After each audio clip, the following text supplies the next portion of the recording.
संसाधन के रूप में लोग, ये सभी लोग अच्छे से जानते हैं कि संसाधन क्या होते हैं। संसाधन क्या होते हैं? जो भी हमें वस्तु कोई दिखाई देती है और दिखाई देने के साथ साथ वो हमारे काम में आती है, तो वो संसाधन कहलाती है।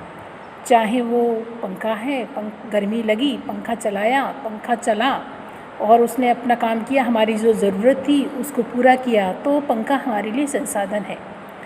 अंधेरा हो गया, लाइट जलाई, लाइट रोशनी हुई, तो वो लाइट प्रकाश जो आ रहा है बल्ब के द्वारा, वो हमारे लिए संसाधन है। यानी कि हमारी जितनी भी ज़रूरतें हैं और ज़रूरतों को पूरा करने के लिए जिन चीज़ों की आवश्यकता होती है, वो सभी चीज़ें हमारे लिए संसाधन का काम करती हैं। सब लोग जानते ही अच्छी तरह से संसाधन क्या होते हैं, लेकिन इस वीडियो में हम जो पढ़ने वाले हैं वो है मनुष्य।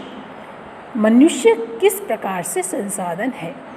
तो देखिए, जब कभी शिक्षा, प्रशिक्षण और चिकित्सा सेवाओं में जब हम निवेश करते हैं, तो जनसंख्या क्या होता है, मानव पूंजी में परिवर्तित हो जाती है और वास्तव में कौशल और उसमें निहित उत्पादन के ज्ञान को, स्टॉक को मानव पूंजी कहते हैं। इस तरह से मानव क्या है, एक पूंजी, धन, ठीक है। हाँ, तो अब देखिए, संसाधन के रूप में लोग वर्तमान जो हमारे उत्पादक कौशल हैं और उनकी क्षमताओं के आधार पर किसी देश के अर्जक लोगों का वर्णन करने का एक तरीका है। उत्पादकता के आधार पर देश की जनसंख्या पर विचार करना सकल राष्ट्रीय उत्पाद के सृजन में उनके सहयोग की क्षमता पर बल देता है। तो अब ये हमें पता गया है सकल उत्पाद क्या होता है ना। उत्पादक के आधार पर जो देश की जनसंख्या है उस पर अगर हम विचार करें तो वो सकल उत्पाद के सृजन में, है ना, उनके सहयोग की क्षमता पर वो बल देता है।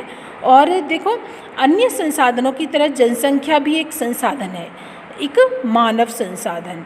हमारे देश की विशाल जनसंख्या का एक सकारात्मक पहलू है जिसे हम जैसे कि भोजन, शिक्षा, स्वास्थ्य सुविधाओं तथा जनसंख्याओं की पहुंच की समस्याओं पर विचार करते समय हम अनदेखा कर देते हैं। जब इस मानव संसाधन का और अधिक शिक्षा तथा स्वास्थ्य द्वारा विकास किया जाता है, तब हम इसे मानव पूंजी निर्माण कहते हैं। ये भौतिक जो पूंजी निर्माण की ही भांति के देश की उत्पादन क्षमता को बढ़ाता है।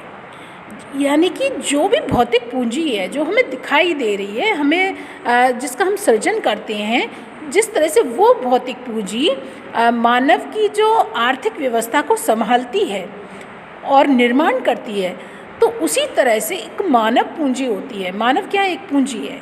मानव पूंजी भी अपनी अर्थव्यवस्था को संभालने का एक कार्य करता है। देखो, मानव पूंजी में निवेश किस तरह से किया जाता है, तो मानव पूंजी में कैसे निवेश कर सकते हैं। एक तो शिक्षा के द्वारा, हमने शिक्षा ली और भाई उसमें हमने क्या किया, पैसा दिया। बिना पैसे की शिक्षा नहीं मिल पा रही है आजकल। प्रशिक्षण, कोई भी हम प्रशिक्षण लेते हैं किसी भी चीज़ का, है ना, बोले डिप्लोमा कर लिया इस तरह का, या हाथ का कोई भी इस तरह का हम कर लेते हैं, प्रशिक्षण लेते हैं, दक्षता हासिल कर लेते हैं किसी भी क्षेत्र में, तो वो बिना पैसों के वो भी नहीं हो रही है, उसमें भी हमें पैसा लगाना पड़ेगा। तो ये क्या है, निवेश। जैसे कि हमें डॉक्टर बनना है, किसी को, भाई बच्चे को डॉक्टर बनना है, तो डॉक्टर क्या होगा, डॉक्टर ऐसे नहीं है कि बिना निवेश किए बन सकता है। उसको कोचिंग भी लेनी होगी, स्टडी भी करनी होगी, बुक्स भी उसके लिए बहुत सारी चाहिए और बहुत सारी उसकी जो प्रोसेस है बहुत लंबी है और उसके लिए पैसे की ज़रूरत करनी ही पड़ेगी उसके लिए। तो वो क्या, निवेश, इन्वेस्टमेंट। किसी भी शिक्षा को ऊंची हमें अगर चाहिए, कोई अच्छा सा हम डिप्लोमा, डिग्री या पढ़ाई करते हैं, तो पहले हमें उस चीज़ में इन्वेस्टमेंट करना पड़ेगा। तो वो क्या होता है, निवेश हो गया। तो मानव पूंजी में निवेश करने वाला कौन है, मनुष्य है, मानव है, लेकिन क्या कर रहे हैं, उसमें इन्वेस्ट कर रहे हैं पैसा। मानव अपने ऊपर पैसा लगाता है, तब जाके वो मानव पूंजी में निवेश कहलाता है। अब देखो, ये क्यों, इसकी ज़रूरत क्या पड़ रही है। तो इसके लिए इस जो अधिक शिक्षित और बेहतर प्रशिक्षित लोगों की उच्च उत्पादकता क्षमता के कारण होने वाली अधिक आय और अधिक स्वस्थ लोगों की उच्च उत्पादक क्षमता के रूप में देखा जा सकता है कि अगर हम इस तरह के इन्वेस्टमेंट करते हैं तो हमारी जो क्षमता है, जो उत्पादन क्षमता है, उसको और अधिक बढ़ाया जा सकता है। तो मनुष्य में क्षमता होती है, लेकिन और अधिक क्षमता करने के लिए, प्राप्त करने के लिए मनुष्य को निवेश करना ही पड़ता है।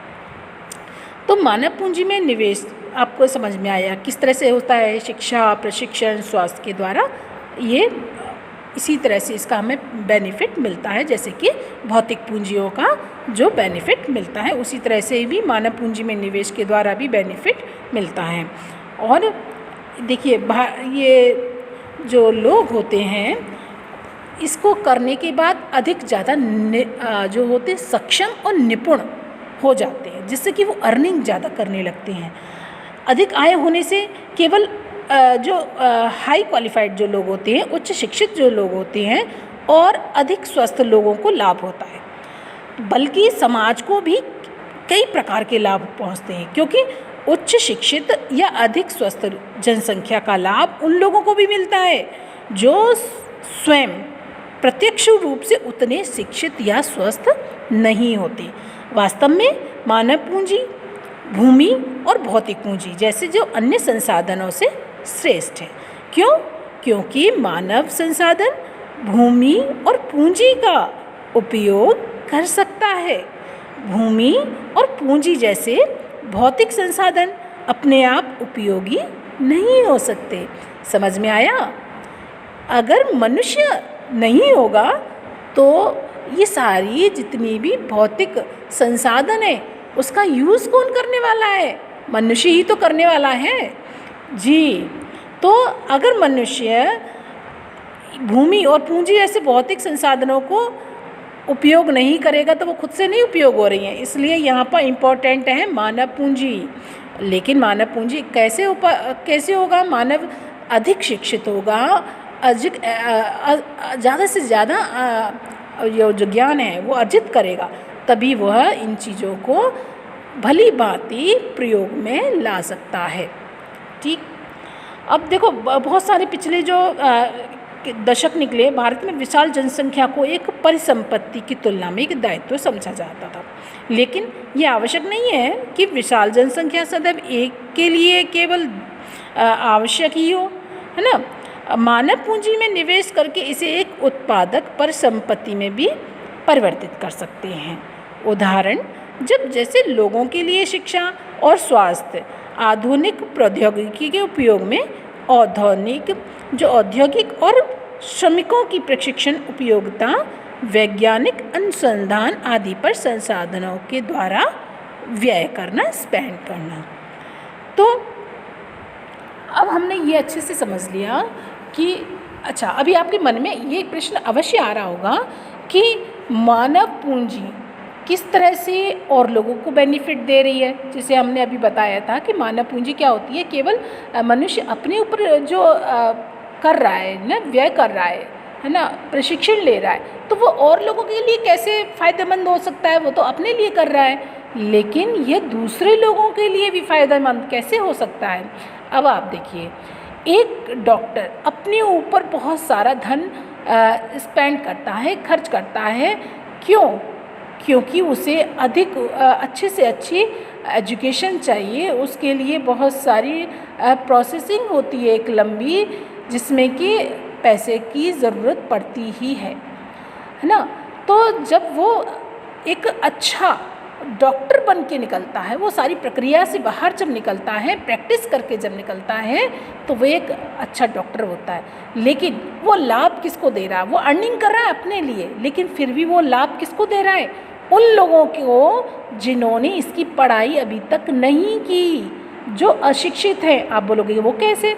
वो इस तरह से वो डॉक्टर बना, लेकिन उसके पास आने वाला क्या सभी शिक्षित लोग थे? नहीं, उसमें एक रिक्शे चालक भी है जो अशिक्षित है, एक बिजनेसमैन भी है, यानी कि अलग अलग वर्गों से लोग उसके पास आते हैं और उसकी शिक्षा का वो भरपूर अपना फ़ायदा उठा पाते हैं। हालांकि वो पैसे देते हैं, इलाज करने के पैसे देते हैं, लेकिन फिर भी वो उसका उपयोग करते हैं। तो आपको समझ में आया कि किस तरह से एक शिक्षित व्यक्ति अन्य लोगों को बेनिफिट देता है। ठीक।